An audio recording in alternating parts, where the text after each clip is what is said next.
बोल बटैया।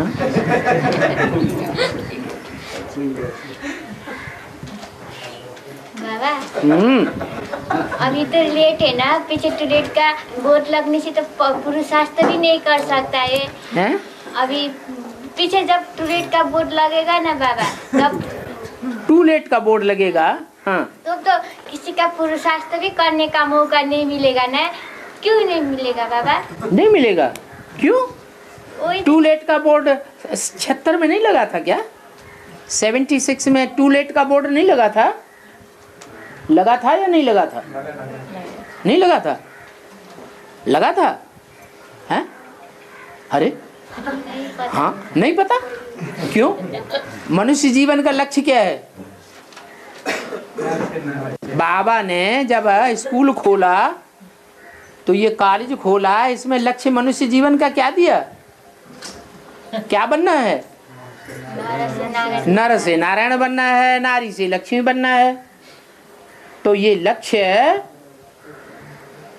इसका रिजल्ट पहली बार कब निकला? लक्ष्मी नारायण का जन्म कब हुआ? आज से 10 वर्ष कम 5000 वर्ष हुए। 76 में बोला, वो 66 में बोला। तो कौन सा सन आता है? 76 आता है। तो 76 में लक्ष्मी नारायण का प्रत्यक्षता रूपी जन्म ब्राह्मणों की दुनिया में हुआ या नहीं हुआ? है? हुआ। तो जब ये पता लग गया कि ये अमुक अमुक आत्माएं हैं जो लक्ष्मी नारायण बनने वाली हैं, तो रिजल्ट आउट हो गया ना। है? जिन आत्माओं ने, जिन ब्राह्मणों ने ये लक्ष्य लिया हुआ था कि हमको नर से नारायण बनना है, नारी से लक्ष्मी बनना है, उनका रिजल्ट जब आउट हो गया तो उनके अलावा टू लेट का बोर्ड लगा या नहीं लगा? बोलो। लग गया। तो अब तुम क्यों कह रहे हो? नहीं बाबा, कहता है अभी लेट है, अभी पुरुषार्थ करो, पीछे टू लेट का बोर्ड लगेगा तो पुरुषार्थ करने का मौका भी नहीं मिलेगा। पुरुषार्थ करने से कुछ फायदा भी नहीं होगा, ऐसा। अब लक्ष्मी नारायण तो बन गए सन 76 में। सभी तो नहीं बना ना। हाँ? सभी तो नहीं बना ना है। अच्छा, सभी नहीं बना। माना जब 2018 की बात कर रहे। हाँ, 2018 में 8 प्रत्यक्ष होंगे या सारी माला प्रत्यक्ष हो जाएगी? हैं? 8 ही तो प्रत्यक्ष होंगे। नई दुनिया की जो शुरुआत होगी वो कितनों से होगी? ज्यादा से होगी या थोड़े लोगों से होगी? संपूर्ण कंप्लीट आत्माओं से होगी या नीची आत्माओं से होगी? जो नई दुनिया का फाउंडेशन डालने वाले होंगे वो पक्के सूर्यवंशी होंगे या कच्चे दूसरे धर्म वाले भी होंगे? पक्के सूर्यवंशी होंगे। वो कम से कम कुछ तो उनकी संख्या होगी कि नहीं होगी? जो पहली पारिवारिक इकाई होगी, उस पहली पारिवारिक इकाई से ही नई दुनिया की शुरुआत होगी। एक परिवार होगा या अनेक होंगे? एक ही परिवार होगा। तो कितने होंगे उसमें? 4.5 लाख का एक ही परिवार होगा, बोला है ना बाबा पीछे। तो तुमने 4.5 लाख का लक्ष्य लिया है, इसका मतलब प्रजा वर्ग में जाना क्या? नहीं बाबा। नहीं बाबा, नहीं 8 माला ये क्या क्या बोलते हैं? 8 में नहीं जाना। 8 क्या क्या बोलते हैं? नहीं बाबा, 8 माला पहले एक परिवार बनेगा और फिर 108 बनेगा। 8 की माला में कोई बनेगा, तू नहीं बनेगी। पुरुषार्थ करने से तो बन सकते हैं। बन सकते हैं ना। हाँ, तो ऐसे क्यों कोई बनेगा? हम बनेंगे। अभी जिसका नाम लक्ष्मी बनने में आउट हुआ, उससे पहले भी कोई पूछता था लक्ष्मी कौन बनेगा, तो क्या कहती थी? वो ये नहीं कहती थी कोई बनेगा, क्या कहती थी? मैं ही बनूंगी। वो दूसरा कोई बने या ना बने, लेकिन मैं जरूर बनूंगी। तो तूने कोई क्यों कह दिया? नहीं बाबा, ऐसा 4.5 लाख का परिवार एक होगा, लेकिन पहले 8 माला का परिवार एक होगा, फिर 100 होगा ना। होगा तो। हाँ, तो उसमें आ सकती है ना। है? पुरुषार्थ करने से तो जो भी आ सकता है। आ सकता है ना। हाँ, तो टू लेट का बोर्ड तेरे लिए तो नहीं लगेगा, नहीं लगेगा। अब नहीं करना टू लेट की बात। अच्छा, जब अगर चलो 8 प्रत्यक्ष भी हो गए तो टू लेट का बोर्ड 8 के लिए ही तो लगा। जैसे सन 76 में टू लेट का बोर्ड कितने के लिए था? 2 के लिए था, लक्ष्मी नारायण के लिए था। वो प्रत्यक्ष हो गए तो फिर 3 के लिए शुरू हुई बात। 3 मूर्ति। शिव बाबा अकेला नहीं आता है, किसके साथ आता है? 3 मूर्तियों के साथ आता है। 33 करोड़ में 3 देवताएं बड़े माने जाते हैं, तो 3 कौन? तो ये नहीं कहेंगे कि सन 76 में उन 3 आत्माओं के लिए टू लेट का बोर्ड लग गया। लग गया? नहीं लगा। अच्छा, तीनों भी प्रत्यक्ष हो गए कि नहीं? 3 मूर्तियां प्रत्यक्ष हो गई कि नहीं? हो गई। कि अमुक मूर्ति ब्राह्मणों की दुनिया में ब्रह्मा, अमुक मूर्ति विष्णु, अमुक मूर्ति शंकर। तो 3 के लिए ही तो बोर्ड लगा टू लेट का, कि सबके लिए लग गया, सारी माला के लिए नहीं। तो 8 आते हैं फिर। अब 8 में भी अव्यक्तवाणी में तो बाबा ने बोला लेट का बोर्ड लगा है। क्या? अभी कौन सा बोर्ड लगा है? लेट का बोर्ड लगा है, टू लेट का बोर्ड नहीं लगा। तू आगे की बात सोच रही है।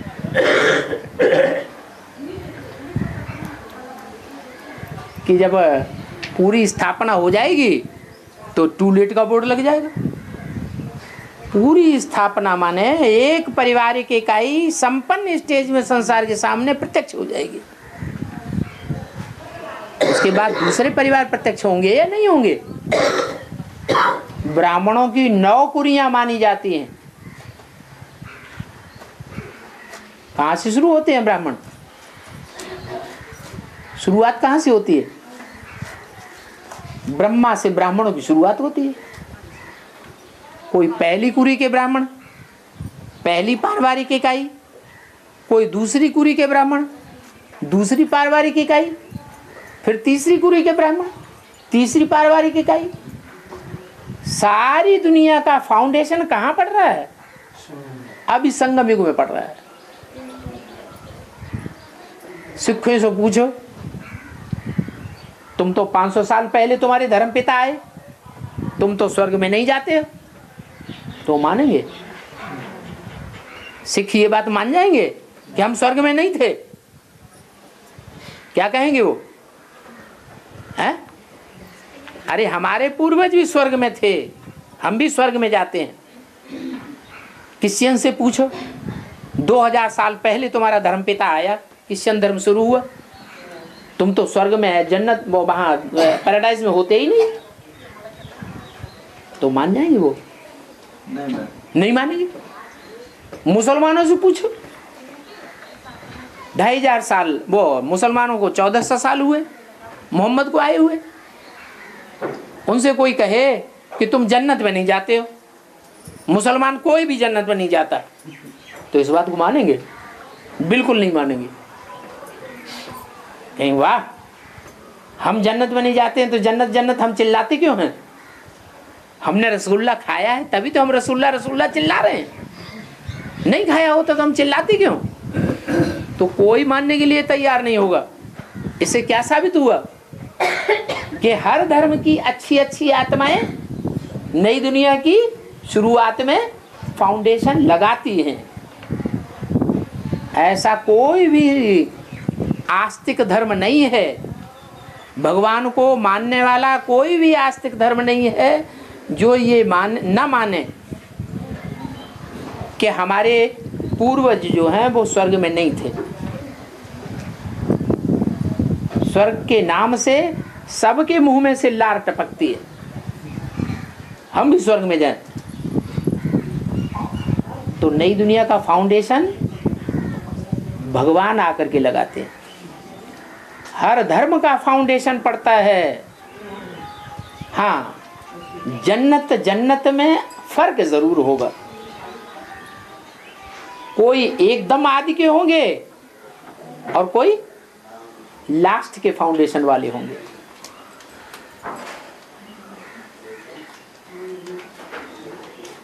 ज्यादा मजबूत कौन सा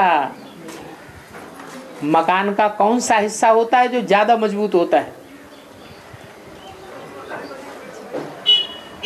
अगर भूडोल भी आ जाए बड़े से बड़ा, तो कौन सा हिस्सा पहले गिरेगा, कौन सा हिस्सा बाद में गिरेगा?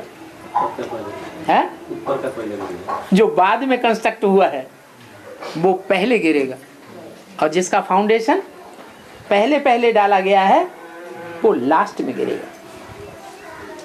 ये भी नई दुनिया का फाउंडेशन लग रहा है। पहला फाउंडेशन कौन से वंश का लगता है?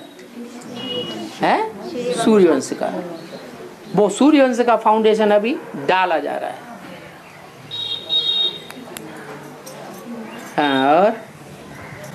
और संगम युग में जो ऊंचा नीचा जो पद दिखने होता है ना संगम युग के अंदर, है ये संगम युग के अंदर ही ऊंचा नीचा जो पद डिक्लेयर होता है ना आत्मा। क्या होता है?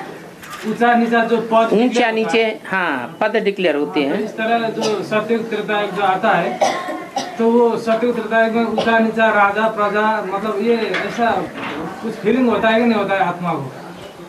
और सत्य त्रेता द्वापर काल इसके इस बात को ऐसे समझना चाहिए जैसे आज के परिवार में कोई मान लो देवी देवता सनातन धर्म पूरा तो लोप नहीं हुआ, प्रायः लोप हुआ ना। तो ऐसे प्रायः लोप सनातन धर्म के परिवार में कोई बड़ा भाई होता है और कोई छोटा भाई होता है। छोटे भाई को सबकी बात माननी पड़ती है, सभी भ्राताओं की, और सभी भावजों की बात माननी पड़ती है। और बड़ा भाई सबको ऑर्डर देता है, बड़ी भावज भी सबको ऑर्डर देती है,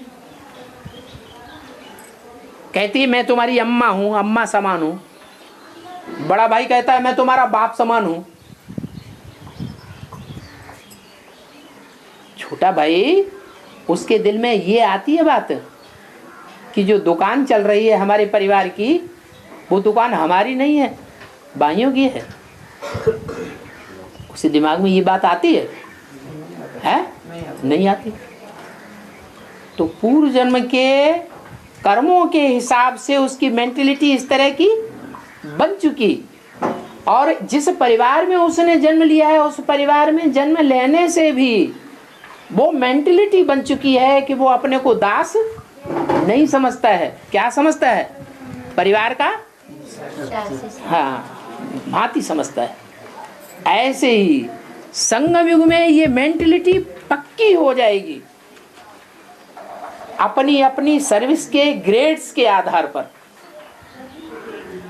अभी एक दूसरे से झगड़ते हैं, मैं ऊंचा, मेरी बात मानो, हमारा अपमान क्यों कर दिया तुमने। अभी ऊंच नीच चल रहा है, कोई अपने को नीचा मानने के लिए तैयार नहीं है। लेकिन लास्ट में क्या होगा? जो ऊंचे होंगे वो स्वीकार कर लेंगे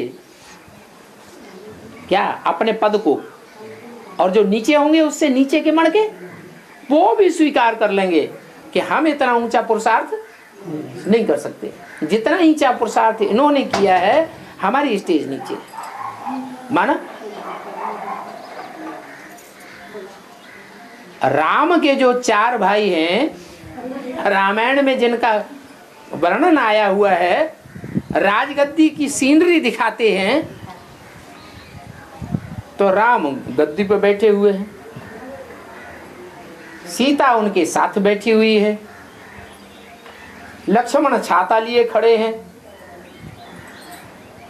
शत्रुघ्न पांव धो रहे हैं, भरत चंवर डला रहे हैं, पंखा कर रहे हैं।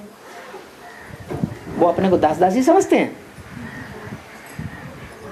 काम तो दास दासी के कर रहे हैं, फिर समझते क्यों नहीं? तो ऐसे ही अभी के कर्मों के आधार पर वो तीनों भाई जो दास दासी के रूप में दिखाए गए हैं, दासी कर्म तो कर रहे हैं, दास कर्म नहीं कर रहे हैं, कर तो रहे हैं। तो उन्होंने ये स्मृति उनकी पक्की हो जाएगी। अभी संगम युग में ये स्मृति पक्की हो रही है कि सन 76 में हमने सबसे पहले भाई को पहचाना। किसको? भाई को, जो देवी देवता सनातन धर्म का बीज है, हमने पहचाना। हम बड़े भाइयों के रूप में प्रत्यक्ष हुए, ब्राह्मण परिवार के सामने हमारा नाम भी प्रत्यक्ष हो गया। राम लक्ष्मण भरत शत्रुघ्न, ब्रह्मा के 4 पुत्रों के रूप में, संत सनातन सनंदन सनत कुमार के रूप में ब्राह्मणों ने हमको पहचान लिया। फिर हमारे कर्म, जो 3 धर्मों के बीज हैं, इस्लाम धर्म का बीज, क्रिश्चियन धर्म का बीज और बौद्ध धर्म का बीज, वो अपने कर्मों को बार बार याद करेंगे। हमने ऐसे ऐसे कर्म किए, ऐसे ऐसे विरोध किया, उस विरोधाभास के कारण हमारा पद इतना क्या हुआ, नीचा। ये संस्कारों में पक्का हो जाएगा। उस समय सारी दुनिया के सामने उन्हें चमड़ डलाते कोई लज्जा नहीं आएगी, पांव धोते हुए, पांव पखारते हुए कोई लज्जा नहीं आएगी, छत्र उठाते हुए कोई लज्जा आएगी क्या? आएगी? नहीं आएगी। तो वो करने का उनको पहला अधिकार मिलेगा ना? है जो चमड़ डोलेंगे, जो अधिकार है उनको मिला जाएगा पहले। दास दासी कर्म को अधिकार बड़ा अच्छा होता है। अच्छा तो नहीं, फिर पहले पहचाना, माना तुम उसी को श्रेष्ठ समझते हो। नहीं, श्रेष्ठ नहीं समझ रहे ना। तो क्यों ऐसी बात करते हो? तो बड़े भाई के आसपास में रह करके अब समझ में आ गया ना कि वहाँ ऊंच नीचे नहीं होगा। ये मेंटेलिटी है समझने की न समझने की। वहाँ जो दास दासी होंगे वो भी यथा राजा तथा प्रजा, ऐसे। वो जो राजा है वो उनको ये नहीं समझेगा कि हमारे दास दासी हैं। क्या समझेगा? ये मेरे बच्चे हैं, मेरे नाम ही है। नाम क्या है? प्रजा। जा माने जन्म लेने वाला, प्र माने प्रकट रूप से जिसने जन्म लिया है वो प्रजा अर्थात बच्चा। जन्म लेने वाला क्या कहा जाता है? अरे किसी ने हमसे जन्म लिया, वो हमारा क्या कहा जाएगा? बच्चा। तो बच्चा माने प्रजा। पहले जो राजाएं होते थे अपनी प्रजा को किस रूप में पालना देते थे? हैं? दास दासी के रूप में, बच्चे के रूप में। तो जो पहली सृष्टि होगी, पहला जो पीढ़ी होगी नई दुनिया की, वो ऐसी होगी। प्रजावत्सल जो लक्ष्मी नारायण होंगे वो अपनी प्रजा को बच्चों के समान पालना करेंगे। आज के मंत्री कैसे हैं? आज के राष्ट्रपति कैसे हैं? अपने बच्चों के लिए पहले कमा के स्विस बैंक में जमा करते हैं या जनरल पब्लिक के लिए जमा करते हैं? अपने बच्चों के लिए कमा के पहले रखते हैं, देश का सत्यानाश कर देते हैं। तो इनको यथा राजा तथा प्रजा कहेंगे? ये थोड़ा ही यथा राजा तथा प्रजा है। सृष्टि के आदि में यथा राजा तथा प्रजा थी। तो ये कोई वहां बुद्धि में ही नहीं आएगा किसी की कि हम दास दासी हैं। उनकी मेंटलिटी यहाँ तैयार हो रही है। वो अपने को बच्चा ही समझेंगे। और बाबा सीता भी तो रावण का ही बच्चा था ना बाबा। सीता को भी तो जन्म रावण ने दिया था ना, रावण का बच्चा है ना सीता भी। ये बात सही। सीता का पार्ट बजाने वाली आत्मा इस समय कौन है? सीता रूप से पार्ट बजाने वाली, सीता का पार्ट बजाने वाली आत्मा इस समय कौन है जिसको रावण ले गया था? सीताएं भी 2 थीं। एक सीता को कहा तुम पावक में करो निवासा, तब लगी करो निशाचर नासा। जो पहले नंबर की सीता है उसको तो कह दिया तुम योगाग्नि में बैठ जाओ। क्या? सन 76 से पहले से ही वो योगाग्नि में बैठ गई। तुम बैठो योगाग्नि में, तब तक हम निशाचरों का नाश करते हैं। सन 76 से बाण छोड़ना शुरू कर दिए। कौन से बाण? ज्ञान बाण छोड़ना शुरू कर दिए। तो ऐसे ही छोड़ना शुरू कर दिए या रावण ने पहल की? रावण ने पहल करना शुरू कर दी सीता को चुराने की। अगर रावण दुश्मनी न करता तो बाण छोड़ने की जरूरत थी नहीं। तो दूसरे नंबर की सीता है जिसको रावण ले गया। क्यों ले गया वो भी बता दिया। श्रीमती की लीका का उल्लंघन किया तो क्या करेगा रावण? उठा के ले जाएगा। तो ले गया। वो सीता को जन्म किसने दिया था? किसने दिया था? रावण ने जन्म दिया था। और बाबा लव कुश ने जब राम का साथ सामना किया था ना बाबा, वो तो अनजान में किया था ना बाबा। उसने तो जानबूझ के राम के साथ कुछ सामना नहीं किया ना। किसने? लव कुश ने सामना किया था ना बाप के सामने। बांधे सबको घायल कर दिया। राम को मतलब घायल नहीं करना सका। अभी राम को बाप को जो नहीं पहचानते हैं वो ही विरोध करते हैं या पहचानने वाले विरोध करते हैं? अभी ब्राह्मणों की दुनिया में वो लव कुश बैठे हुए हैं कि नहीं? लव कुश भी तो राम। अरे हमारी बात बताओ, वो लव कुश ब्राह्मण अभी की बात है या त्रेता युग की बात है? अभी का बात है। तो अभी इस समय वो लव कुश जो हैं वो ब्राह्मणों के रूप में इस ब्राह्मणों की दुनिया में बैठे हैं या नहीं बैठे हैं? बैठे हैं। तो जो बैठने वाले लव कुश हैं वो विरोध कर रहे होंगे या नहीं कर रहे होंगे? विरोध कर रहे होंगे राम का। क्यों विरोध कर रहे होंगे? क्योंकि वो पहचानते हैं ही नहीं। उन्हीं का नाम रखा गया है भरत और शत्रुघ्न, कोई दूसरे थोड़ा ही है। वो आदि से ही विरोध कर रहे हैं और अंत तक विरोध करते रहेंगे। वो विरोध करने के कारण ही वो देव तो बनते हैं, लेकिन कैसे देवता बनते हैं? नष्ट देव। क्या अष्टदेव में नहीं पालते हैं? वो पालना करने वाले, स्थापना करने वाले ब्राह्मण नहीं है। कैसे ब्राह्मण है? नष्ट करने वाले ब्राह्मण। अपने कुल का ही क्या कर देते हैं? संहार कर देते हैं। उनको कौन सा संप्रदाय कहा जाता है? यादव संप्रदाय। यादव संप्रदाय ने क्या किया? अपने कुल का ही संहार कर दिया।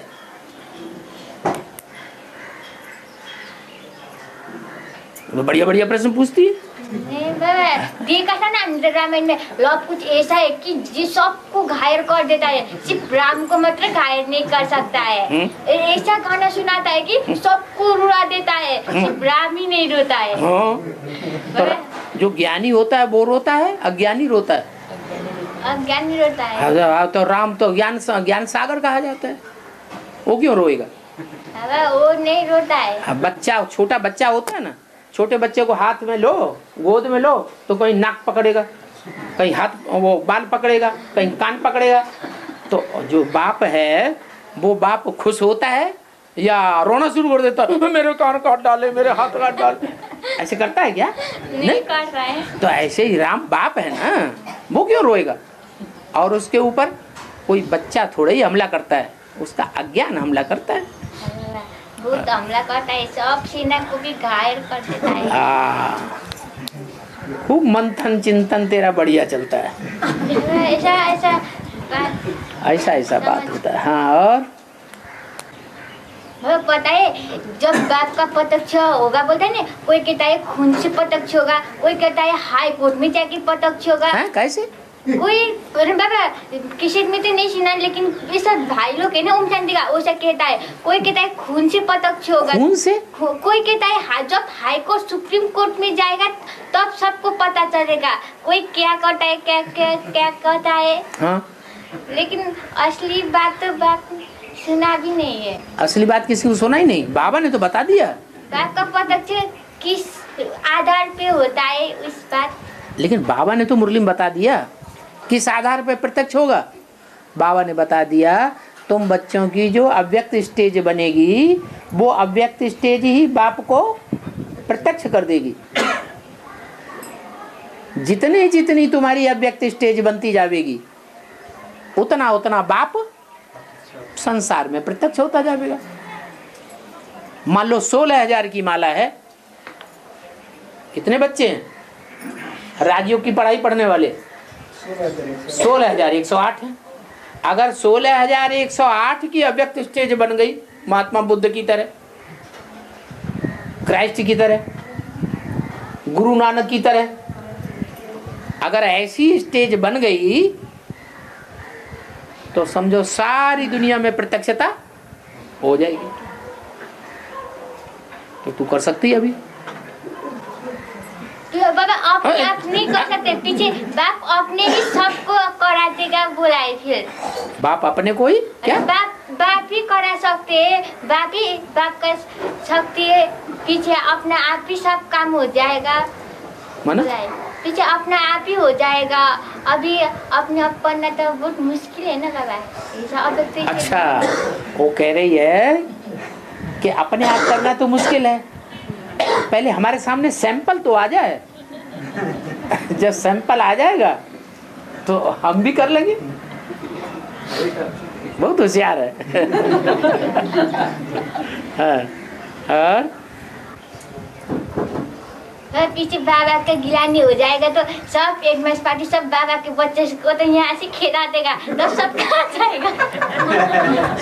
क्या क्या क्या क्या बोला? बाबा का गिलानी हो जाएगा तो सब बच्चे को यहाँ से भगा देगा तो ये बच्चे कहाँ जाएगा? तभी के लिए तो बाबा ने बोला है कि सब बच्चों को ट्रंका लावेगा। चलो एक ही ट्रेन चलेगी, दूसरी ट्रेन नहीं। जो उस ट्रेन पर बैठ गया चला गया, सो चला गया, रह गया रह गया। सभी काम एक ही समय में होगा बाबा। बाबा का गिलान भी वही समय में होगा और आवाज भी वही समय में आएगा और एक ही ट्रेन भी वही समय में चलेगा। इसका मतलब सभी काम एक ही समय में होगा ना। सन 47 में हिंदुस्तान पाकिस्तान का बंटवारा हुआ, खून की नदियां बही, तो एक ही ट्रेन पर, पहली ट्रेन पर जो चढ़ गए सो बच गए, पहुंच गए, और जो नहीं चढ़ पाए दूसरी ट्रेन में, वो ट्रेन की ट्रेन काट डाली गई। हुआ कि नहीं ऐसा? ऐसा हुआ था। वो ट्रेन चारों ओर से चली थी, एक एक ट्रेन, ये एक ही ट्रेन की बात थी।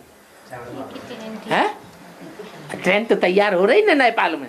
नेपाल में भी ट्रेन आएगा। बस मस्त। पहले तो ट्रेन नहीं थी नेपाल में, अब तो ट्रेन चल गई। हाँ,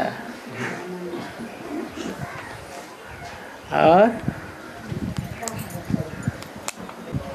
तो सब प्रसन्नचित हो गए बाबा। प्रसन्नचित होने से तो प्रसन्नचित होना अच्छा है ना बाबा। हाँ। सब प्रसन्नचित होने लगे अभी तो धीरे। प्रसन्नचित हो गए, होने लगे बाबा थोड़े थोड़े करके। हाँ। अब बुद्धिराम तो प्रसन्न चेता नहीं है, वो तो सर नीचे करके बैठा हुआ है। तुम उसको देखा ही नहीं तुमने? नहीं बाबा, हाँ? धीरे धीरे हो जाएगा ना। हम लोग भी सब प्रसन्नचित हो जाएगा। पीछे जाके तो कुछ वो नहीं पड़ेगा, बान पस्ती होना। अच्छा, अगली बार आएंगे तो कोई प्रश्न नहीं रहेगा। फिर शुरू हो जाएगा। कहते हैं कि राम जो है वो रावण के सर काटता जाता था, एक बाण मारा सर कट गया, फिर क्या होता था? लेकिन जब रावण का नाभि में लगा था ना बाबा, तब तो रावण तो मर जाता है। और नाभि तो कपड़े से ढक के रखता है ना, नाभि में कैसे लगेगा? दिखाई नहीं पड़ती है?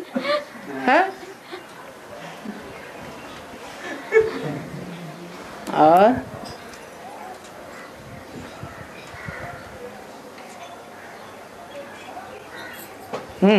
बाबा जब हम लोग वहाँ जाएगा ना तो फिर वहाँ से फिर अपना अपना ठाव भेजा देगा। वहाँ से फिर अपना एक ट्रेन चलेगी तो जाएंगे हम वहाँ माउंट आबू में बैठेंगे, फिर वहाँ से फिर आना पड़ेगा अपना जगह। कहाँ जाएंगे?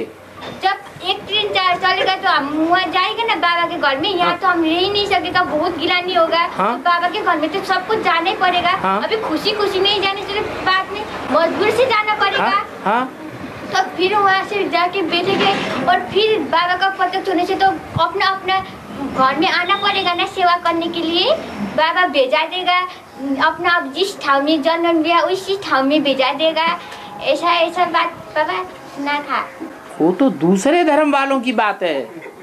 अभी तो बताया जो देवी देवता सनातन धर्म का पहला छेड़ा है सूर्यवंश, वो तो पहले पहले स्थापन हो जाएगा ना।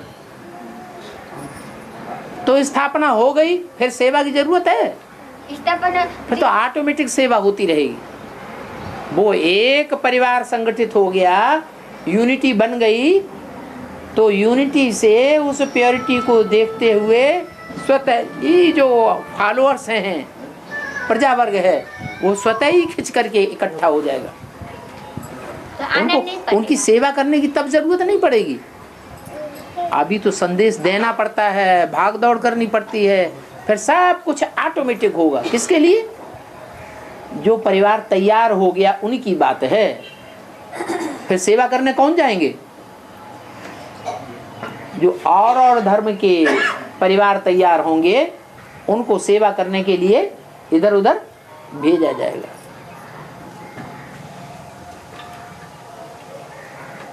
एक जगह बैठे नहीं रहेंगे उस समय। इसलिए बाबा कहते हैं कि बादल भरें और फिर जाकर के बरसें। तो सूर्यवंशी जो ग्रुप वहाँ पर तैयार होगा तो वो आराम से मतलब याद में बैठे रहेंगे ना, और धर्म उनकी ऑटोमेटिक सेवा होगी। राजा को और राज परिवार को भागदौड़ के सेवा करनी पड़ती है कि राजा ही तैयार हो गई, राजधानी स्थापन हो गई, तो राजधानी में बैठे बैठे ऑटोमेटिक सेवा होती है। क्या होता है? ऑटोमेटिक सेवा होती है। सेवा लेने वाले खुद आते हैं।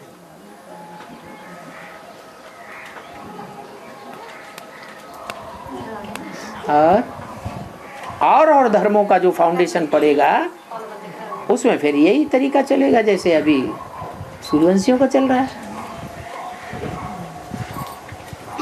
और धर्म का फाउंडेशन अलग हिसाब से बैठे मतलब। बाबा ने बोला था ना, एक माला की बात नहीं, ढेर मालाएं तैयार कर देंगे।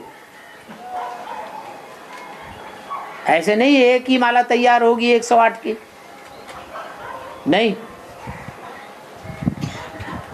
और मालाएं भी बनेंगी। तो कौन सी मालाएं बनेंगी? क्या इस्लाम धर्म वालों की माला नहीं होती है? उसमें क्या 108 ही मड़के होते हैं? नहीं, उनकी माला अलग तरीके की। सिखों की माला अलग तरीके की। उनका स्थानीय अलग अलग दिखाई पड़ेगा या ऐसा ग्रुप अलग अलग दिखाई पड़ेगा? 8 बादशाहियां अलग अलग दिखाई पड़ेंगी। बेबुई वो भी होगा।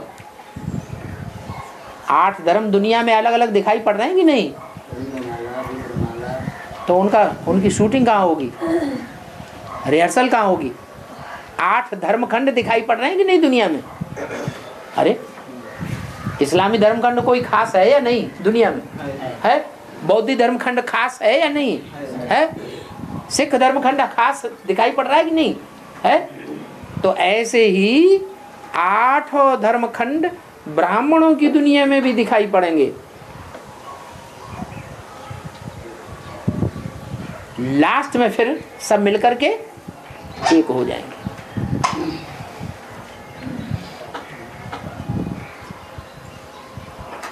अरे मूल तो नेपाल में बैठी हुई है सारी हिस्ट्री।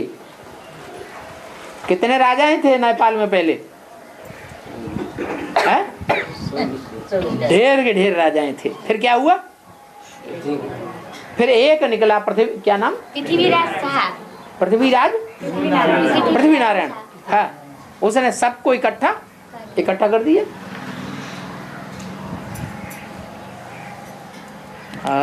कोई तो काका बिटा में एक राजा था, दुराबाद में दूसरा राजा था, इटाभट्टा में भी राजा था।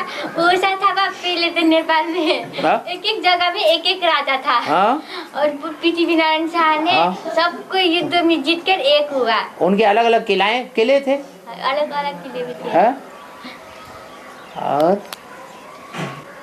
नेपाल तो प्राकृतिक का सुंदरता देश कहता है। हाँ। सब विदेश का लोग भी हाँ। प्राकृतिक को देख के आता है नेपाल घूमने के लिए। प्रकृति का, सतो प्रधान प्रकृति का पहला पहला और ऊंचे ते ऊंचा सुख कौन से धर्म वाले भोगेंगे पहले? हैं? देवी देवता सनातन धर्म वाले पहले भोगेंगे। जो सूर्यवंशी होंगे वो प्रकृति का पहला पहला सुख भोगेंगे या लास्ट समय का तमो प्रधान सुख भोगेंगे? हैं? पहले वाला वो भोगेंगे। अभी कौन से धर्म वालों की गवर्नमेंट चल रही है इंडिया में? है आर्य समाजियों की। आर्य समाजी जो किसी धर्म को नहीं मानते, क्योंकि आर्य समाजी ऐसे धर्म वाली आत्माएं हैं जो सब धर्मों में चक्कर काटते काटते सब धर्मों को ग्रहण करते छोड़ते, ग्रहण करते छोड़ते, लास्ट में आकर के हिंदू बने हैं। वो सबको आवाहन करते रहते हैं कि तुम आकर के हिंदू बनो। नहीं तो हिंदुओं ने जो दूसरे धर्म में कन्वर्ट हो गए कभी अपने में स्वीकार नहीं किया। ये आर्य समाजी क्या करते हैं? क्रिश्चियन हो तो भी उसको हिंदू बना लेंगे, मुसलमान हो तो भी उसको हिंदू बना लेंगे, कोई भी धर्म वाला हो हिंदू बना लेंगे। और कौन सी समाजी है? वो धर्मनिरपेक्ष राज्य नहीं है। किसी धर्म की अपेक्षा है उनको? कोई धर्म की अपेक्षा नहीं। कोई भी धर्म हो तुम मानो मानो न मानो, इससे हमें कोई मतलब नहीं। हमको वोट देते रहो बस। तो वो धर्म को मानते ही नहीं। बाबा कहते हैं रिलीजन इज माइट, धर्म में ही ताकत है। तो इनकी गवर्नमेंट में ताकत है? कहीं दंगा फसाद होता है रोक पाते हैं? बिल्कुल नहीं रोक पाते। अनाचार अत्याचार होता रहता है, अत्याचारी अत्याचार करते रहते हैं, गवर्नमेंट कुछ भी नहीं कर पाती। बाबा कहते हैं ये प्रजा के ऊपर प्रजा का राज्य है, बेकायदे राज्य, इसमें कोई ताकत नहीं है, क्योंकि धर्म को नहीं मानते, अधर्मी हो गए। सबसे ज्यादा अधर्मी कौन से देश में बन गए अब? नेपाल में।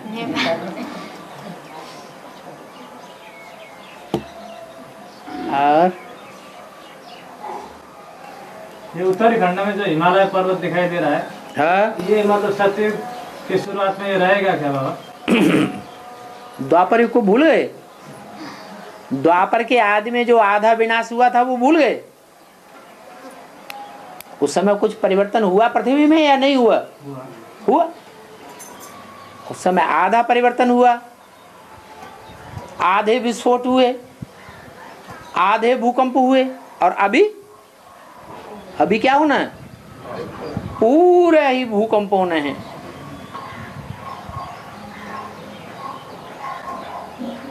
तो ये भूकंप में माउंट एवरेस्ट नहीं रहेगा फिर? ये एवरेस्ट जो है एवर ईस्ट, ये जो पूर्वी सभ्यता का ऊंचे से ऊंची चोटी कही जाती है, वो किसकी यादगार है? सूर्यवंशियों की यादगार है। ये ईशान कोण की यादगार है। भारत की कौन सी दिशा में एवरेस्ट चोटी है? ना, एकदम उत्तर में नहीं है, ईशान कोण में है। उत्तर और पूर्व के कोने में है। ईशान कोण में ईश्वर अष्टदेव दिखाया जाता है। अष्टदेवों में से जो बड़े से बड़ा देवता है, जिसे मुसलमान को लोग कहते हैं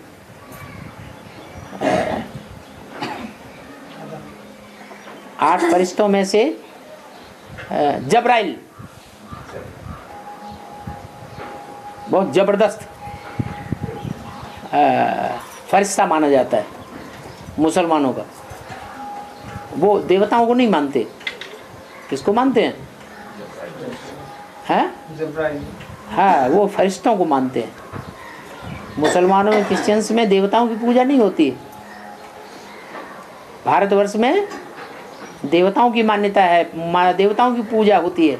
भारतवर्ष में भूत प्रेतों को अच्छा पूजना नहीं मानते। ये भूत पूजा आई है विदेशों से। जब से मुसलमान आए हैं तब से हिंदुस्तानियों ने भी भूत प्रेतों को पूजना शुरू कर दिया। पहले देवी देवताओं की यहाँ मान्यता थी। तो भूत प्रेतों में ही एक श्रेष्ठ योनि मानी जाती है फरिश्तों की। उन फरिश्तों में सबसे बड़ा फरिश्ता जब्राइल माना जाता है। देवी देवता सनातन धर्म वालों में उनका नाम देते हैं महादेव। देवताओं में जबरदस्त देवता, उसको ईशान कोण में दिखाया है, जहां से पहले पहले प्रत्यक्षता होती है। सूर्य कहाँ से निकलता है? ईशान नहीं, पूरब से नहीं निकलता। पूरब में भी जो पूरब है, क्या पूरब कहेंगे? जैसे ये पूरब है तो पूरब इधर से इधर तक। पूरब में भी जो पूरब है उसको कहेंगे ईशान कोण। ईश्वर का देश, ईश्वर अर्थात ज्ञान सूर्य का देश। तो वो भी एक धर्म खंड है। इसलिए बौद्ध लोग क्या समझते हैं? कौन से कोण में, कौन सी दिशा में बौद्धियों का धर्म खंड है? ईशान कोण में। चीन है, जापान है, बर्मा है, मलाया है, थाईलैंड है। दुनिया के ये जो ईशान कोण के देश हैं वो सब बौद्धी धर्म खंड हैं। तो बौद्धी लोग ये समझते हैं कि हम सूर्यवंशी हैं।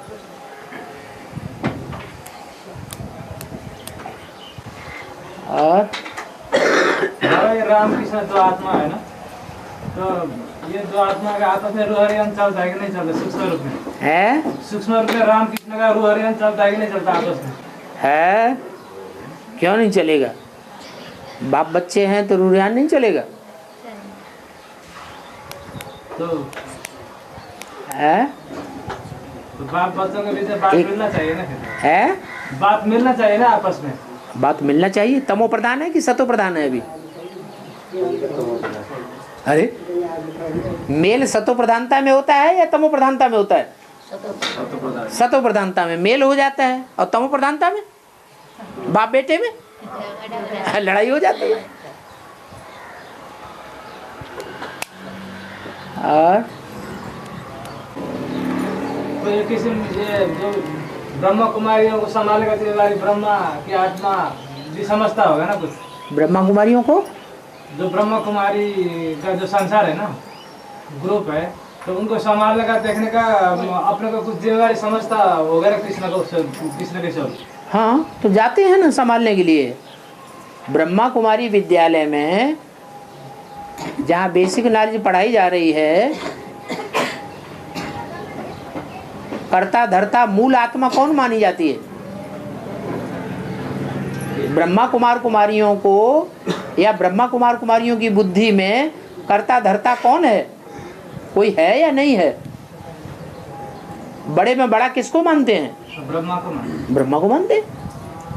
तो जिसको बड़ा मानेंगे वो संभाल नहीं करेगा। तो संभालना कल्याण है ना, फिर है जो संभालना हो रहा है तो कल्याण ही हो रहा है ना। हाँ, कल्याण है तो कल्याण हो रहा है तो तुम जाकर के बैठना चाहिए ना कल्याणकारियों के पास।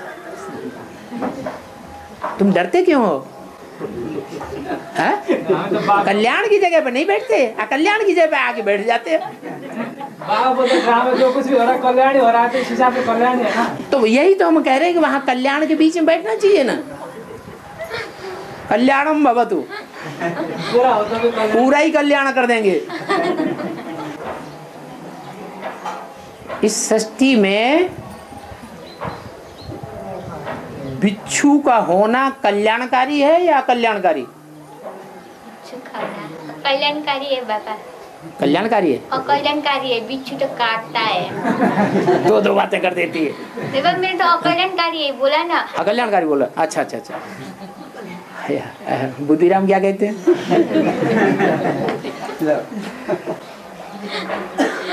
है?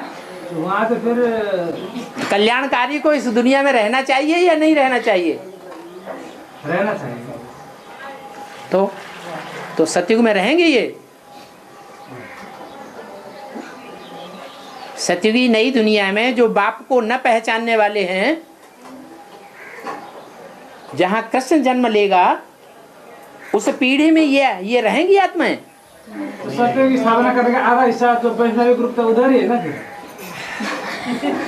हम उनकी बात नहीं कर रहे। वैष्णवी ग्रुप के दिल में क्या है और बाहर क्या है वो तुम्हें पता है? वो तो आप ही बता रहे हैं। तुमको पता नहीं है। तुम अंदर देखते हो, अंदर देखना ज्यादा पसंद करते, बाहर देखना ज्यादा पसंद करते। जो अंदर से एक और बाहर से दूसरा, वो ज्यादा खौफनाक खतरनाक होता है। ये तो अंदर है, लेकिन पहले देखता है बाहर। हाँ, इसलिए अंदर भी है कल्याणकारी और बाहर भी है कल्याणकारी। ऐसा ग्रुप है या नहीं है? और वो 90% वहां ऐसा ग्रुप है। ऐसे तो दुनिया में नास्तिक हैं। वो नास्तिक भी सब एक जैसे नास्तिक होते हैं या कुछ अच्छे भी होते हैं? उसमें भी अच्छे होते हैं। टोटली ये कहेंगे नास्तिक होना अच्छी बात नहीं है। माना नास्तिकों में भी 10% अच्छे होते हैं और 90% बेकार होते हैं। ऐसे ही वो बीकेस में भी, जो अपने को बीकेस कहते हैं, पीबीकेस कहना पसंद नहीं करते हैं, उनमें भी 10% ही अच्छे हैं। उनके लिए बाबा ने बोला है आवाहन करो। वो पिस रहे हैं वहां, दुखी हो रहे हैं, अपरम अपार दुखों में जी रहे हैं। जीना नहीं चाहते वहां, लेकिन जीना पड़ता है। इसलिए उनका आवाहन करो।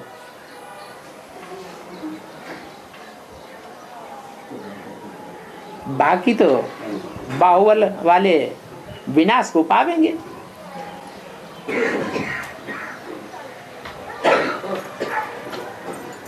और बाबा, विश्व में नेपाल देश क्यों रह गया? नेपाल का सूर्य चंद्रमा का झंडा क्यों हुआ? और नेपाल का राजा का विष्णु अवतार क्यों नहीं? ये भक्ति मार्ग में मान्यता है। नेपाल का राजा 500 साल पहले विष्णु था। ये कोई मानेगा? नहीं मानेगा, क्योंकि विष्णु का राज्य तो ऐसी दुनिया में होना चाहिए जहां नो विष है टाल, विष का नाम निशान नहीं होता। 500 साल पहले विष था या नहीं था? था। तो वो सिर्फ भक्ति मार्ग वाले मानते हैं कि 500 साल पहले जो राजा था नेपाल में वो विष्णु था। वो यादगार है, यादगार दिखाई गई है संगम युग की, कि संगम युग में जो असली राजा है, विष्णु बनने वाला, नर से नारायण, नारी से लक्ष्मी बनने वाला, वो ऊंची स्टेज में रहने वाला है। सारी दुनिया में ऐसी ऊंची स्टेज में रहने वाली राजाई और किसी की नहीं होती। जिस राजाई के ऊपर कोई विदेशी ने कभी आक्रमण नहीं कर पाया और जीत नहीं पाया। फिर भी नेता लोग बोलते हैं फिर राजा आएंगे नेपाल में एक बार। है? नेता लोग बोलते हैं, फिर प्रजा लोग भी बोलते हैं एक बार राजा चाहिए, विष्णु अवतार चाहिए। हाँ, तो वो कहाँ की बात है? अभी चल रहा है। अभी ब्राह्मणों की दुनिया के अंदर ये फाउंडेशन पड़ रहा है। और बाबा ये जो ये बड़े बड़े हिटलर नेपोलियन बना पाया है, ये भी हिटलर, नेपोलियन, अलेक्जेंडर, हाँ जी, वो विश्व के बादशाह लेने के कई कोशिश करे फिर भी उससे सफलता नहीं हुई है। तो ये बेहद में यहाँ अभी किसके तरफ ब्राह्मणों की दुनिया में, ब्राह्मणों की दुनिया में रमेश ने सारे सेंटर्स को अपनी मुट्ठी में लेके रखा हुआ है। वर्ल्ड रिन्यूअल ट्रस्ट बनाया हुआ है, सभी सेंटरों को उसमें समाहित कर दिया। उनकी सारी कंट्रोलिंग उसके हाथ में है। जब चाहे बेचे उस बिल्डिंग को और जब चाहे तब तक रखे। तो ये विश्व की बादशाही लेने का उपक्रम नहीं है। ऐसे ही जगदीश भाई हुए थे, ऐसे ही ब्रजमोहन भाई हैं। नया नंगल में जब सेंटर चल रहा था, बढ़िया फर्स्ट क्लास सेंटर बड़ा सा चल रहा था। इम्प्योरिटी से होता है विनाश। इम्प्योरिटी इतनी बढ़ी कि वहां का सेंटर ही उखड़ गया। सर पर पांव रख के भागे ब्रह्मा कुमार कुमारी। वहां के रहने वालों ने उनको जीने नहीं दिया, भगा दिया। इनके पास पैसे ज्यादा थे, इन्होंने दीदी दादियों के सामने प्रपोजल रख दिया कि दिल्ली में बड़ा मकान लेना हो, सेंट्रल प्लेस बनाना हो तो हम पूरा पैसा देंगे, शर्त यह है कि हमको मुखिया बनाया जाए। आज मुखिया बने बैठे। कैसे मुखिया? अखबार छपा रहे हैं प्योरिटी, उसके मुखिया हैं। ये नास्तिक धर्म बढ़ रहा है कि आस्तिक धर्म बढ़ रहा है? फिर ये विश्व की बादशाही लेने का उपक्रम नहीं है कि जहां राजधानी स्थापन होनी है वहां के मुखिया बन करके हम बैठ जाएं। वो एडवांस के दुनिया में भी कोशिश करेगा। एडवांस की दुनिया में तो और बीज रूप बाप हैं। उसके ऊपर भी ऐसा कोई कोशिश करता होगा ना बाबा। फिर ये तो बाप भी तो रमतू रमजबाज है, हैं? और जानबूझ के जब अपने को गुप्त कर देगा तब ये प्रत्यक्ष होना शुरू कर देंगे।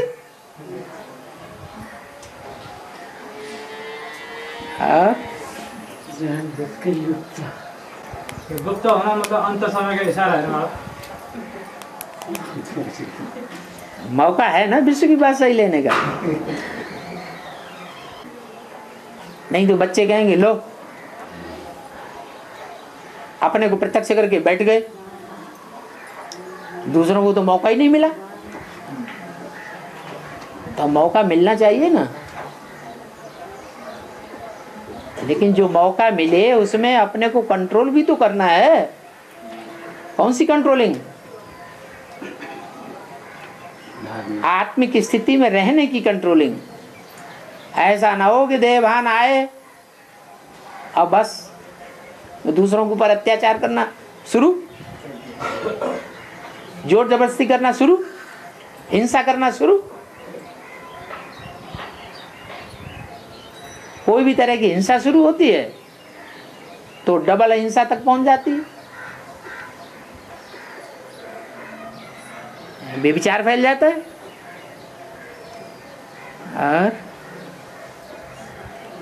और किसी चीज का जब भूत अति हो जाता है ना तब उसका अंत भी होता है ना। हाँ, तो हिंसा का जब अति हो जाएगी तब उसका अंत हो जाएगा तो उसका ना। अंत हो जाएगा। अच्छी बात है ना। तो बिच्छू टिंडन होने चाहिए कि नहीं होने चाहिए? अरे फिर अंत कौन करेगा? अति कौन करेगा? अभी तो वही करेगा। जो बिच्छू टिंडन होंगे वो अति भी करेंगे। अरे ये दुनिया राक्षसों की भी बनी है और देवताओं की भी बनी है। कोई लोगों के दिमाग में ये बात आती है ये राक्षस काहे के लिए बना दिए दुनिया में और सबको दुख देते रहते हैं। ये दुनिया में जानवर क्यों बना दिए हिंसक? ये बिच्छू सर्प बिच्छू टिंडन क्यों बना दिए? यादगार, अरे ये भी जरूरी है। ये अगर नहीं होंगे तो अति नहीं होगी, और अति नहीं होगी तो अंत नहीं होगा, दुख की दुनिया का अंत भी नहीं होगा। इसलिए असुर बाद में होने चाहिए या पहले होने चाहिए? दुनिया में अति करने के लिए अंत में होने चाहिए या पहले होने चाहिए? अंत में होना चाहिए। अंत में होते हैं, तो अंत में ही है। तो हिसाब से दुनिया बनी हुई है। दुनिया का नाटक कल्याणकारी हुआ या अकल्याणकारी हुआ? है कल्याणकारी हुआ। वही तो बुद्धिराम कह रहा है? ये ब्रह्मा कुमार कुमारी कल्याणकारी है या कल्याणकारी है? क्या है? समय के हिसाब से वो भी कल्याणकारी है, विनाश के लिए है। जास्ती क्रोध करने से तो विनाश हो जाएगा बाबा। क्रोध विनाश करेगा ना बाबा, जास्ती क्रोध करने से तो विनाश हो जाएगा। हाँ, क्रोध तो विनाश करेगा ना बाबा, क्रोध तो विनाशकारी होता है। क्या? क्रोध, हाँ हाँ, वो तो विनाश करता है बाबा, वो तो विनाशकारी होता है। हाँ। और लास्ट में जब नास्तिक जीतेगा ना बाबा, क्रिश्चियन में भी किताब में भी लिखा है, लास्ट अंत में जब नास्तिक का राज्य आएगा ना, तब सारी दुनिया विनाश हो जाएगी। हाँ, राज्य आ गया ना। एटम बम बना लिए, किसने बनाए? नास्तिकों ने बनाए। अभी तो नेपाल में भी नास्तिक का राज्य चल रहा है बाबा। हाँ, तो विदेशों का राज्य नहीं होना चाहिए? हाँ बाबा, नेपाल में तो कितना कितना पहले अंग्रेजों लोग आया, किसी ने भी राज्य नहीं कर सका। हाँ। लेकिन अभी तो माओवादी ने राज्य कर लिया। माओवादी भी नास्तिक है बाबा, कुछ नहीं मानते, आत्मा भी नहीं मानते, परमात्मा भी नहीं मानते। फिर अगर ऐसा न होता तो भगवान बाप में आता कि अम्मा में आता? माँ में आता कि बाप में आता? ऐसा नहीं होता तो माँ में भी आने से होगा। है? ऐसा नहीं होने से तो माँ में। अभी तो मुरली में क्या बोला? माँ चाहिए कि नहीं चाहिए? हैं? हाँ, माँ चाहिए। अगर माँ नहीं होगी तो सुधरेंगे ही नहीं। इसलिए गौमुख चाहिए। और ओम